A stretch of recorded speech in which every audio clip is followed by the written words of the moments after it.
Saya Rati Sindura bersama dua rekan saya akan menjelaskan tentang pemajakan WPLN. Subjek pajak dibedakan menjadi subjek pajak dalam negeri dan subjek pajak luar negeri. Subjek pajak luar negeri adalah orang pribadi yang tidak bertempat tinggal di Indonesia. Orang pribadi yang berada di Indonesia tidak lebih dari 183 hari dalam jangka waktu 12 bulan. Dan badan yang tidak didirikan dan tidak bertempat kedudukan di Indonesia yang menjalankan usaha atau melakukan kegiatan melalui bentuk usaha tetap di Indonesia. Yang kedua ada orang pribadi yang tidak bertempat tinggal di Indonesia. Orang pribadi yang berada di Indonesia tidak lebih dari 183 hari dalam jangka waktu 12 bulan dan badan yang tidak didirikan dan tidak bertempat kedudukan di Indonesia yang dapat menerima atau memperoleh penghasilan dari Indonesia, tidak dari menjalankan usaha atau melakukan kegiatan melalui usaha tetap di Indonesia.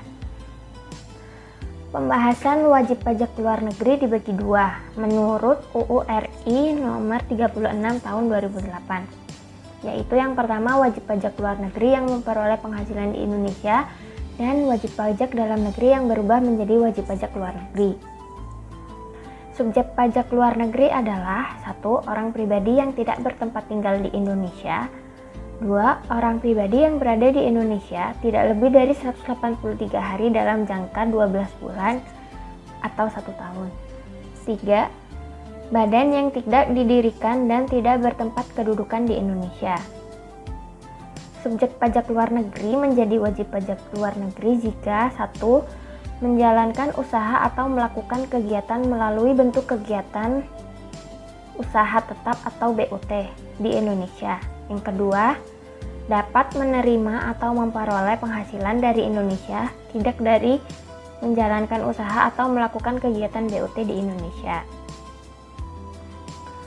Berdasarkan Peraturan Direktur Jenderal Pajak Nomor per 43/PJ/2021 bahwa pemenuhan kewajiban perpajakan wajib pajak badan dalam negeri, pemenuhan kewajiban perpajakan BUT dimulai sejak menerima dan atau memperoleh penghasilan yang bersumber dari Indonesia melalui BUT di Indonesia. Orang pribadi warga negara Indonesia yang berada di luar negeri dianggap tidak bertempat tinggal di Indonesia apabila bertempat tinggal tetap di luar negeri yang dibuktikan dengan salah satu dokumen tanda pengenal resmi yang masih berlaku sebagai penduduk luar negeri, yaitu Green Card, Identity Card, pengesahan alamat luar negeri pada paspor oleh Kantor Perwakilan Indonesia di luar negeri, surat keterangan dari Kedubes Republik Indonesia, Student Card, atau tertulis resmi di paspor oleh kantor imigrasi negara setempat. Orang pribadi warga negara Indonesia tetap merupakan subjek pajak dalam negeri apabila tidak memiliki atau tidak dapat menunjukkan salah satu dokumen tanda pengenal resmi yang masih berlaku sebagai penduduk di luar negeri sebagaimana sudah disebutkan di atas. Wajib pajak dalam negeri yang meninggalkan Indonesia untuk selama-lamanya menjadi wajib pajak luar negeri sejak meninggalkan Indonesia selama-lamanya. Wajib pajak dalam negeri memiliki kewajiban melaporkan SPT tahunan terakhir. Jika keluar negeri bulan Agustus tahun 2018, maka wajib pajak dalam negeri memiliki kewajiban menyampaikan SPT tahun terakhir pajak 2018, yaitu periode Januari sampai dengan Agustus 2018. Setelah menjadi subjek pajak luar negeri, seseorang menjadi wajib pajak luar negeri jika memperoleh penghasilan di Indonesia. Terhadap penghasilan tersebut akan dikenai pajak berdasarkan ketentuan perpajakan di Indonesia. Sedangkan penghasilan yang diperoleh dari luar negeri tidak dikenakan pajak di Indonesia. Saya Reza Komarullah akan menjelaskan tentang objek pajak dari PPh 26.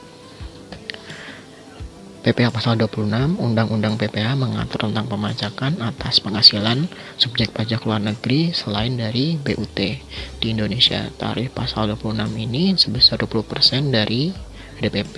Nah, DPP dari pasal 26 ini ada 3 jenis, yaitu yang pertama dari jumlah bruto, yang kedua dari perkiraan penghasilan neto, yang ketiga dari penghasilan setelah dikurangi pajak atau earning after tax. karena pasal 26 adalah pemajakan terhadap wajib pajak luar negeri selain BUT yang penghasilannya bersumber dari Indonesia. Dalam ketentuan tax treaty mengatur berbeda dari yang tertulis di pasal 26. Maka yang berlaku adalah ketentuan tax treaty sebagai lex specialis dari Undang-Undang PPH. Namun demikian, patut diperhatikan bahwa tax treaty tidak mengatur aspek pemajakan terkait objek-objek penghasilan yang dikenakan atau yang tidak dikenakan pajak, melainkan mengatur pembatasan hak pemajakan suatu negara atas penghasilan yang diterima oleh wajib pajak luar negeri yang bersumber dari negara tersebut. Contohnya, jika undang-undang domestik mengatur bahwa tarif yang berlaku sebesar 5%, maka tetap dikenakan 5% walaupun tax treaty mengatur boleh 10%. Nah, jika sebaliknya, undang-undang domestik mengatur bahwa tarif yang berlaku 20% tetapi tax treaty mengatur hanya 10%, maka tarif yang digunakan adalah tarif tax treaty yaitu 10%.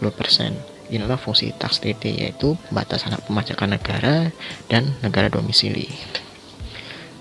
Sifat penanganan pajak dalam pasal 26 Undang-Undang PPH adalah final, kecuali bagi penghasilan dimaksud dalam pasal 5 ayat 1 huruf B dan huruf C Undang-Undang PPH, dan pemotongan atas penghasilan yang diterima atau diperoleh oleh orang pribadi atau badan luar negeri yang berubah status menjadi wajib pajak dalam negeri atau BUT.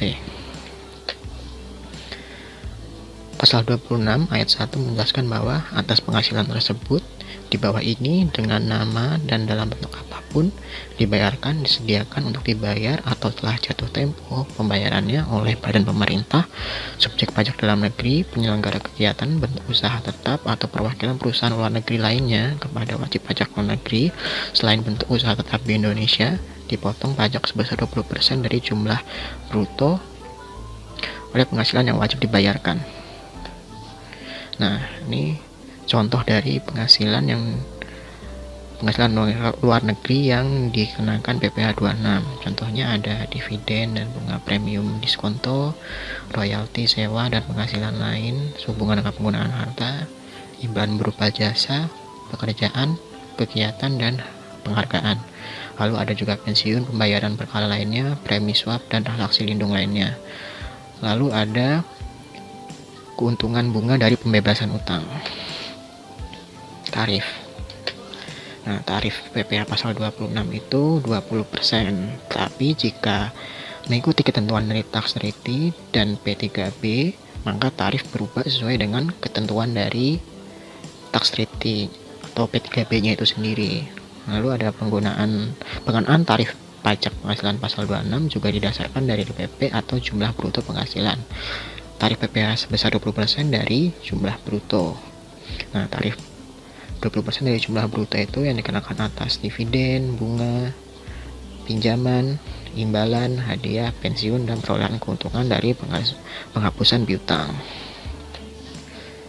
Nah, tarif PPh 26 sebesar 20% final dari penghasilan itu dikenakan ada 3 tipe. Yang pertama dari penghasilan dari laba bersih atas pendapatan dari penjualan aset di Indonesia dengan nilai 10 juta dikenakan tarif 25% dari harga jual. Yang kedua adalah premi asuransi yang dibayarkan langsung maupun melalui pialang pada perusahaan asuransi di luar negeri. Yang ketiga ada pengalihan atau penjualan saham, besarnya perkiraan neto ini 25% dari harga jual. Nah, tarif PPh 20% dari laba bersih penjualan atau penggalian saham perusahaan. Nah, laba bersih penjualan atau pengalihan saham perusahaan adalah antara perusahaan media atau perusahaan tujuan khusus yang didirikan atau bertempat di negara yang memberikan perlindungan pajak yang memiliki hubungan khusus untuk suatu entitas atau BUT didirikan di Indonesia.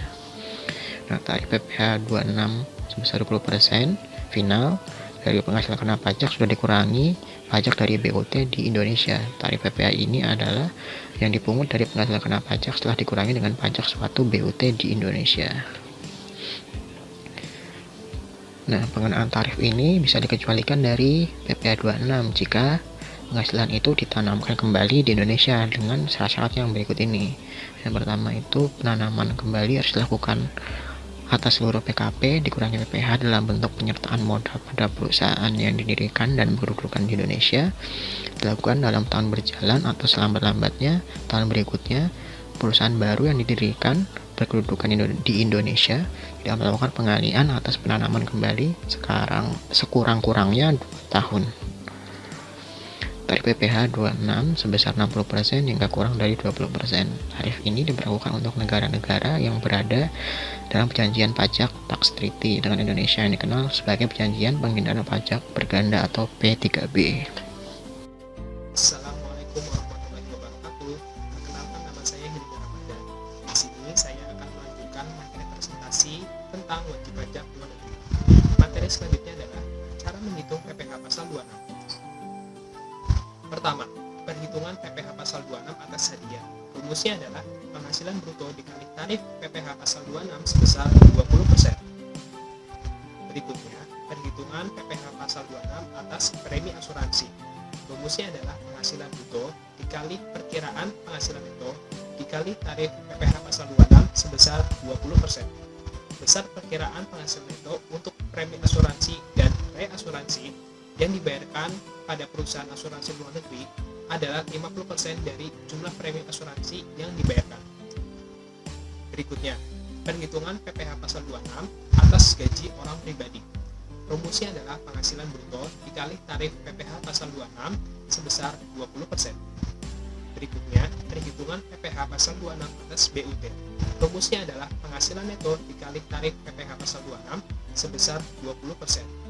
Perhitungan PPh pasal 26 di bawah tax treaty. Rumusnya adalah penghasilan bruto dikali perkiraan penghasilan neto dikali tarif PPh pasal 26. Kapan pembayaran dan pelaporan pajak PPh pasal 26? Pembayaran dilakukan oleh pihak pemotong yang kemudian menyetorkannya melalui bank persepsi. Contohnya ATM, teller bank, atau kantor pos yang telah ditunjuk oleh Kementerian Keuangan. Untuk melakukan pembayaran pajak, Anda harus membuat ID billing terlebih dahulu. Jatuh tempo pembayaran adalah tanggal 10 sebulan setelah bulan terhutang pajak penghasilan PPh pasal 26. Pelaporan PPh pasal 26 yang dilakukan oleh pemotong dengan cara yang pertama, pengisian SPT masa PPh pasal 26 melalui aplikasi iSPT. Berikutnya, laporkan SPT masa PPh pasal 26 bisa melalui fitur di DJP Online. Jatuh tempo pelaporan adalah tanggal 20 setelah 1 bulan terhutang pajak PPh pasal 26. Berikut adalah contoh perhitungan PPh pasal 26 atas BUT. PT Google Indonesia memiliki penghasilan kena pajak BUT di Indonesia pada tahun 2018 sebesar 40 miliar rupiah. Pajak penghasilan yang harus dibayar oleh PT Google Indonesia adalah sebesar 25% dikali 40 miliar rupiah. Nilainya adalah sebesar 10 miliar rupiah. Sehingga penghasilan BUT PT Google Indonesia setelah kena pajak menjadi sebesar 40 miliar rupiah dikurang 10 miliar rupiah. Maka nilainya menjadi 30 miliar rupiah. PPh pasal 26 yang dikenakan kepada PT Google Indonesia adalah 30 miliar rupiah dikali 20%. Maka nilainya adalah sebesar 6 miliar rupiah. Tapi, jika penghasilan setelah pajak sebesar 30 miliar rupiah yang diperoleh oleh PT Google Indonesia ditanamkan kembali di Indonesia, maka penghasilan tersebut tidak dipotong pajak. Sekian presentasi dari kelompok kami. Kurang lebihnya kami mohon maaf. Wabillahi taufiq wal hidayah. Wassalamualaikum warahmatullahi wabarakatuh.